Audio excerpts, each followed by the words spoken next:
যাকাত নিজেদের ইচ্ছা মতো আদায় করলে হবে না, ইচ্ছা মতো দিলেও হবে না। যারা মার্কেট থেকে, দোকান থেকে জাকাতের লুঙ্গি, জাকাতের শাড়ি নাম দিয়া লুঙ্গি শাড়ি কিন্না, সেমাই চিনি কিন্না জাকাত দেয়, তাদের জাকাত আদায় হবে না। বলেন, তাদের জাকাত আদায় হবে না। জাকাতে প্রথম শর্ত হলো মালের নেশাব হিসাব করতে হবে। কোন টাকা, মাল, সম্পদ যদি আপনার কাছে 1 বছর থাকে, বলেন কয় বছর? 1 বছর যদি গচ্ছিত থাকে, 1 বছর পরে ওই টাকাটার উপরে জাকাত আসবে।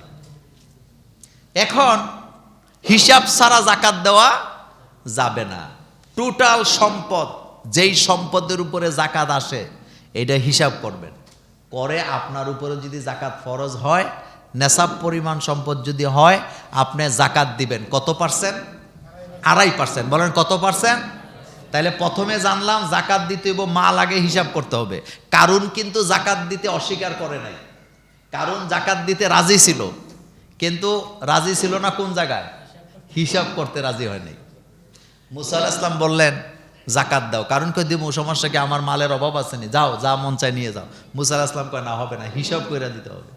এখন আর রাজি নাই।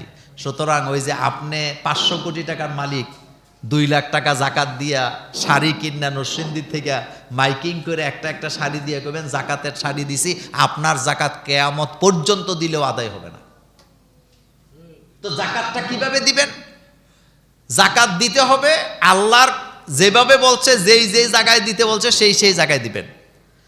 আল্লাহ রাব্বুল আলামিন বলছেন, ইন্নামাস সাদাকাতু লিল ফুকারা ওয়াল মাসাকিন ওয়াল আমিলিনা আলাইহা ওয়াল মুআল্লাফাতি কুলুব ওয়া ফির রিকাব ওয়াল গারিমিন ওয়া ফি সাবিলিল্লাহি ওয়া ইবনিস সাবিল ফারিদাতাম মিনাল্লাহ। আল্লাহ রাব্বুল আলামিন বলছেন, ইন্নামাস সাদাকাতু লিল ফুকারা, 1 নাম্বার এই সাদাকা পাবে ফকিরেরা, 2 নাম্বার ওয়াল মাসাকিন, যারা মিসকিনেরা। ফকির বলা হয় যার কাছে সকালের খাদ্য আছে কিন্তু বিকালের খাবার নাই, তাকে আপনি জাকাত দিবেন। মিসকিন বলা হয় ওই ভদ্র মানুষগুলাকে যাদের ঘরে অভাব আছে, অনটন আছে, ঋণ আছে, কিন্তু কারো কাছে লজ্জায় হাত পাতে না, কারো কাছে কিছু চায় না। আল্লাহ রব্বুল আলামিন বললেন তাদেরকেও খুঁজে খুঁজে জাকাত দাও। শোনেন, হৃদয় বিদারক কথা বলি, আমাদের সমাজে, আমাদের আত্মীয় স্বজনের মধ্যে অনেক লোক আছে ঋণগ্রস্ত, ঘরে খাবার নাই, ছেলে মেয়ের ভরণ পোষণ দিতে পারে না, কিন্তু জামা কাপড় খুব পরিপাটি। আমাদের সমাজে কিছু লোক আছে, তারা বলে যে ভাত খাইতে ভাত পায় না, ফুডাঙ্গিরি দেখায়। এই কথাটা মূলত এক ধরনের মানে অন্যায়। কেন অন্যায় বলি? মানুষের লজ্জা বলতে একটা জিনিস আছে নাকি নাই? এবার শুনেন, কিছু কিছু মানুষ আছে লজ্জা পায়, এই জন্য জামা কাপড় পরে খুব পরিপাটি, মানুষ সে বুঝতে দেয় না, কিন্তু ভিতরে অভাব, তাদেরকে বলা হয় মিসকিন। বলেন তাদেরকে কি বলে?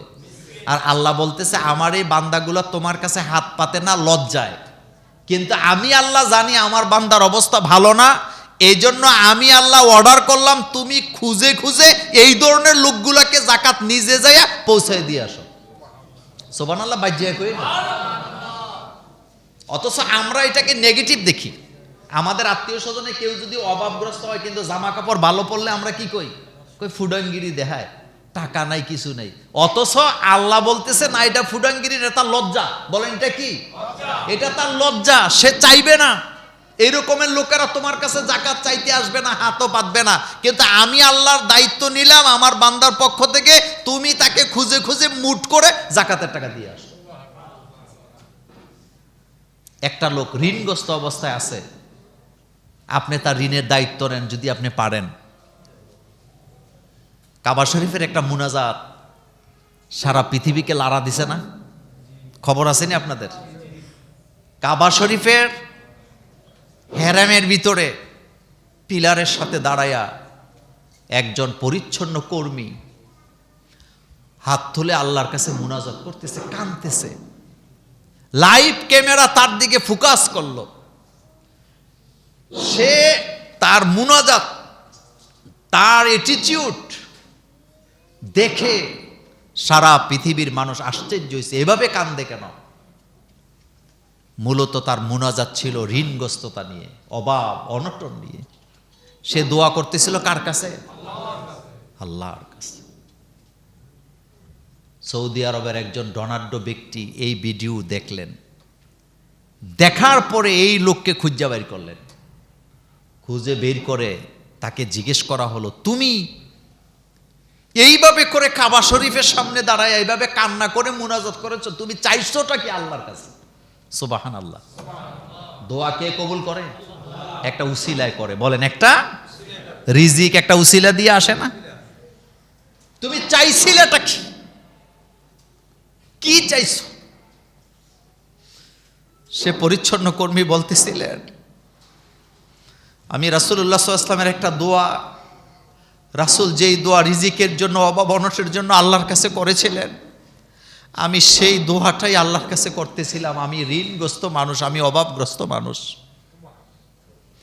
সৌদির ধনাঢ্য ব্যক্তি তখন বললেন, আমি ওই ভিডিওতে তোমাকে দেখেছি কান্না করতে, তোমার যত টাকা ঋণ আছে পুরা দায়িত্ব আমি নিজের কাঁধে উঠাই নি। দোয়া কবুল করছে কে? একভাবে না একভাবে আল্লাহ কবুল করে। আপনার আত্মীয় স্বজনের মধ্যে অনেক গরিব আছে, আপনার কাছে চাইবে না, আপনার তৌফিক আছে, আপনি তারে স্বেচ্ছায় যায় দিয়ে আসবেন। তারা এ কথা বলার দরকার নেই নে জাকাত দিলাম, এটা বলবেন না। আপনি জানেন এটা জাকাতের টাকা, আপনি তাকে পৌঁছায় দেন। সে গরিব, সে ঋণগ্রস্ত, আপনি যদি মনে করেন সে জাকাত খাওয়ার উপযুক্ত, আপনি তাকে দিয়ে আসেন। তাহলে আল্লাহ পাক বলেন, ইন্নামাস সাদাকাতু লিল ফুকারা ওয়াল মাসাকিন ওয়াল আমিলিনা আলাই। জাকাতের টাকা খাবে কে কে খাইতে পারে? একটানে বলে দেই। জাকাতের টাকা খাইতে পারে ফকির, মিসকিন। 2 নাম্বার, জাকাতের টাকা যে তোলে আর বিতরণ করে সেই কর্মচারীরা। এই কর্মচারীর বেতনটাও কোত্থেকে হবে? জাকাত থেকে। ওয়াল মুআল্লাফাতি কুলুব, অমুসলিম, দুর্দশা অথবা প্রভাবশালী, তারে জাকাতের টাকা দিলে তার মনটা ইসলামের দিকে কি হবে? আকৃষ্ট হবে, তাকে জাকাত দেওয়া যায়। যদিও এটা নিয়ে আধুনিক আলেম ওলামাদের মধ্যে মতপার্থক্য আছে। তারা বলতেছেন এখন আর এই পরিস্থিতি নাই, থাক চাই না থাক, খাটটা দিছে কে? আল্লাহ। অল মুআল্লাফাতি কুলুব অফির রিকাব অল গরিমিন, ঋণগ্রস্ত ব্যক্তি। এরপরে যে ব্যক্তি ঋণগ্রস্ত তাকে আপনি জাকাত দিতে পারবেন, জাকাত শেখাইতে পারবে। এরপরে কোনো ব্যক্তি, এমন ব্যক্তি যে ব্যক্তি কি হয়ে আছে? গোলাম হয়ে আছে, তাকে আপনি আজাদ করার জন্য জাকাতের টাকা দিতে পারবেন। আপনার যদি জানা থাকে, আলেম ওলামারা বলেছেন যে জেলখানায় যদি এমন কোনো আসামি থাকে যে আসামি টাকা দিয়ে মামলা মুভ কইরা জামিন পাইয়া বাইর হইতে পারতেছে না, কিন্তু সে নিরপরাধ, ওই লোককে জেলখানা থেকে বের করার ব্যবস্থা করার জন্য আপনি জাকাতের টাকা দিতে পারবেন। এরপরে ফিসাবিলিল্লাহ, আল্লাহর রাস্তায় মিসকিন, মুসাফির, তাদের জন্য কি দিতে পারবেন আপনি? জাকাত। কি বলে? মিসকিনকে আপনি কি দিতে পারবেন? জাকাত। এতিম, গত জুমাতে একটু বলেছিলাম, যেখানে এতিম আছে, কি আছে? ওই সমস্ত মাদ্রাসায় জাকাতের টাকা দেওয়া কি আছে? জায়েজ আছে, কিন্তু মসজিদে জাকাতের টাকা দেওয়া যাবে না। কোনো ফাউন্ডেশন, মসজিদ আছে, এতিমখানা আছে, মাদ্রাসা আছে, তাহলে আপনি জাকাতের টাকাটা শুধু এতিমখানায় দিতে পারবেন, অন্য কোনোখানে দেওয়া যাবে না। মসজিদ, এই মসজিদে জাকাত দেওয়া যাবে না। এখন আসেন একটা মজার কথা বলি, স্বামী আর স্ত্রী, স্বামী আর স্ত্রী, তো স্ত্রী যদি সম্পদশালী হয়, স্ত্রী যদি কি হয়? সম্পদশালী হয়, স্বামী যদি ঋণগ্রস্ত হয়, তাহলে স্ত্রী তার স্বামীকে জাকাত দিতে পারবে, কিন্তু স্বামী তার স্ত্রীকে জাকাত দিতে পারবে না। ঘটনা বুঝছেন তো কেন? কারণ স্ত্রীর ভরণ পোষণের দায়িত্ব কার? স্বামীর। এই জন্য স্বামী তার স্ত্রীকে জাকাত দিতে পারবে না, কিন্তু স্ত্রী যদি সম্পদশালী হয় তাহলে স্ত্রী কাকে জাকাত দিতে পারবে? স্বামীকে জাকাতের টাকা দিয়া তাকে ঋণগ্রস্ততা থেকে মুক্ত করে দিতে পারবেন। আরেকটা কথা বলি, জাকাত দেওয়া যাবে না নিজের বাপকে, মাকে, দাদাকে, দাদিকে। মনোযোগ আসেনি? নিজের ছেলে মেয়েরও জাকাত দেওয়া যাবে না, উপরেও না নিচেও না। ভাই বোনকে জাকাত দেওয়া যাবে, ভাই বোনকে কি দেওয়া যাবে? জাকাত দেওয়া যাবে। হ্যাঁ, শ্বশুর শাশুড়িকেও দেওয়া যাবে।